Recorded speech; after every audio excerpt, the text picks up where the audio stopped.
दुआएं लंबी मांगा करें, हमेशा मांगा करें। हालात आपके इख्तियार में हो या ना हो, अल्लाह से अपना ताल्लुक कमज़ोर न पड़ने दिया करें। अल्लाह से बातें किया करें। अल्लाह से बातें करके बेचैन दिल सुकून में आ जाते हैं, बेकरार दिल ठहर जाते हैं, बहती आंखें थम जाती हैं। आपका रब बहुत रहीम है। वो कहता है, मुझे पुकारो मैं दूंगा। जब आप पुकारते ही नहीं तो शिकायत कैसी। आप पुकारा करें, बस अल्लाह को ही पुकारा करें। हम में सब्र नहीं है।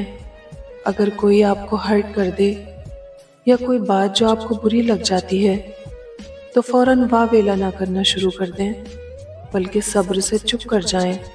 सब्र का इनाम बहुत बड़ा है, लेकिन उसके लिए हमें अपनी ज़बान को काबू में रखना होगा। जिसने आपको तकलीफ दी उसका जिक्र भी ना करें किसी से। अल्लाह सुब्हानहू तआला की खातिर सब्र से काम लें, वो आपको कहीं गिरने नहीं देगा, इंशाअल्लाह। ठीक कहा जाता है, ज़ब्त पत्थर कर देता है, लेकिन सब्र पत्थर नहीं करता। सब्र मौम कर देता है। तभी तो आंखें बहती हैं, इतना बहती हैं कि इंसान हर्फ दुआ हो जाता है, और यहाँ तक कि उसकी दुआ का हर्फ कबूल कर लिया जाता है। आंसुओं और उम्मीदों में बड़ी खुददारी होती है।